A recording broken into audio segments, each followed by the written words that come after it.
আসসালামু আলাইকুম ওয়া রাহমাতুল্লাহি ওয়া বারাকাতুহু। বিসমিল্লাহির রহমানির রহিম। আলহামদুলিল্লাহি রাব্বিল আলামিন ওয়াল আকিবাতু লিল মুত্তাকিন ওয়াসসালাতু ওয়াসসালামু আলা নাবিয়্যিহি মুহাম্মাদিন ওয়া আলিহি ওয়া আসহাবিহি আজমাইন। আম্মা বা'দ। সম্মানিত দিনদার ভাই বোনেরা, আপনারা আমার ডান হাতে একটা অত্যন্ত চমৎকার কিতাব দেখতে পাচ্ছেন।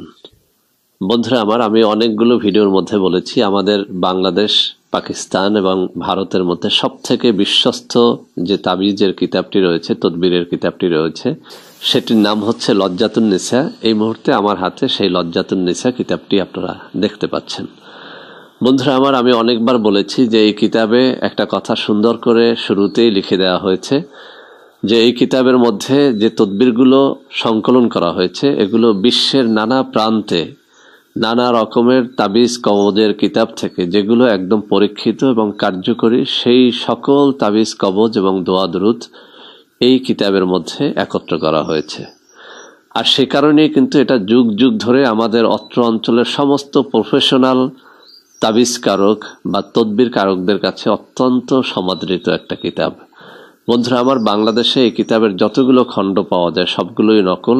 এটার অরিজিনাল খণ্ডটা কেবলমাত্র ভারতে, আসামে বিক্রি হয়। আমি এই কিতাবটি আলহামদুলিল্লাহ আসাম থেকেই সংগ্রহ করেছি। আজকের এই ভিডিওর শুরুতে আমি এই কথাগুলো বলে নিলাম এ কারণে যে অনেকেই কিন্তু এই তাবিজের কিতাব সম্পর্কে কোনো ধারণা রাখেন না এবং অনেকে না বুঝেই বলে ফেলেন যে এই কিতাবটি ইসলামের অনেক ক্ষতি করেছে, এটি হারাম, এটি জাদুর কিতাব। আসলে বিষয়টি সেরকম না।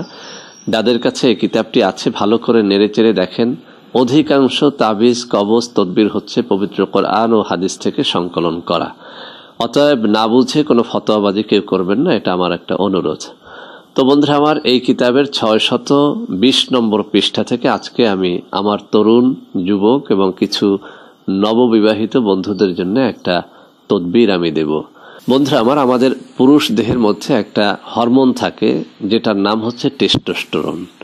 মূলত এই টেস্টোস্টেরনটা বাড়া কমার উপরে নির্ভর করে আপনি আপনার স্ত্রীকে কতটা তৃপ্তি দিতে পারবেন বা কতটা সময় দিতে পারবেন। এক কথায় আপনি সহবাসে কতটা টাইম দিতে পারবেন সেই জিনিসটি কিন্তু নির্ভর করে আপনার দেহে টেস্টোস্টেরনের মাত্রাটা কোন পর্যায়ে আছে।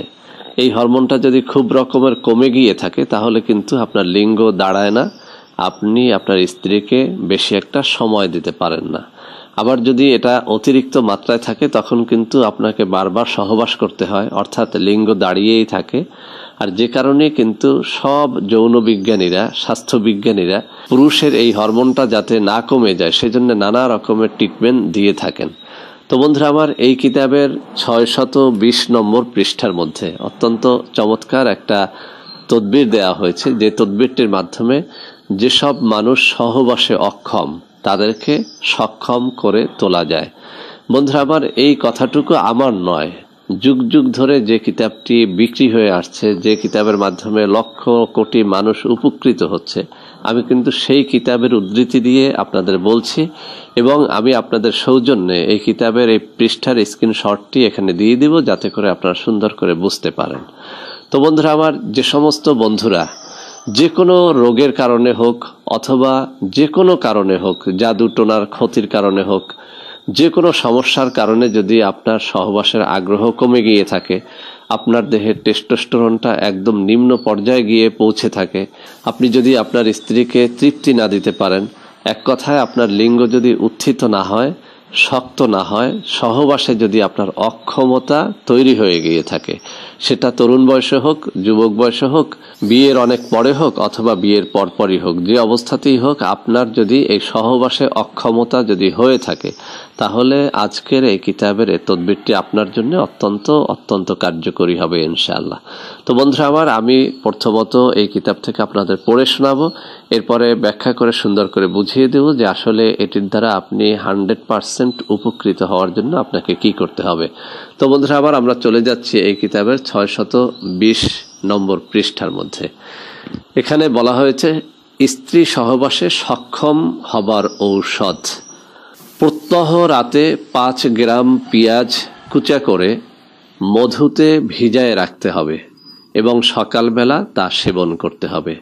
এভাবে 7 দিন সেবন করলে পূর্ণ মাত্রায় স্ত্রী সহবাসে সক্ষম হবে।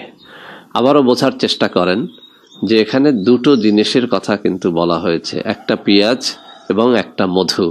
আপনাদের অনেকের কাছে বিষয়টি কিছুটা হাস্যকরও মনে হতে পারে যে পেঁয়াজ তো আমরা সব সময় খাই, তাহলে সহবাসের অক্ষমতা কিভাবে পেঁয়াজ দূর করবে?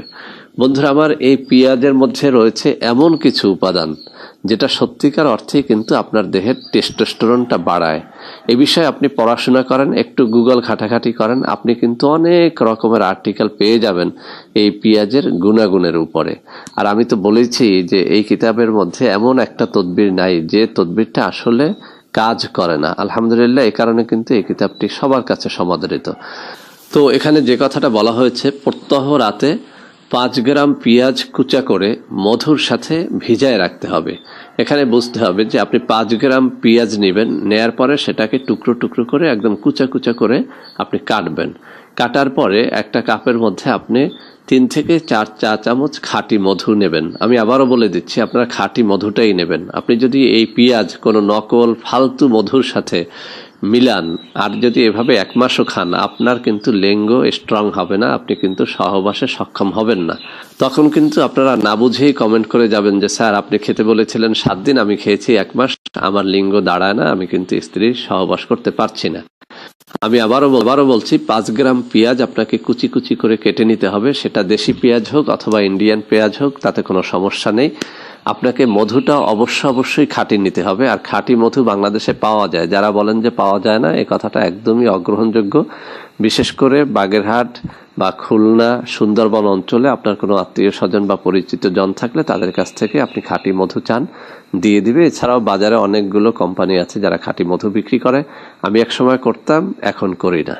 তো বন্ধুরা আমার, যে কাজটি করতে হবে, এই পেঁয়াজগুলোকে আপনি একটা কাপের মধ্যে 3 থেকে 4 চা চামচ খাঁটি মধু নেবেন, তার মধ্যে এই কুচি করা পেঁয়াজগুলোকে ভিজিয়ে রাখবেন।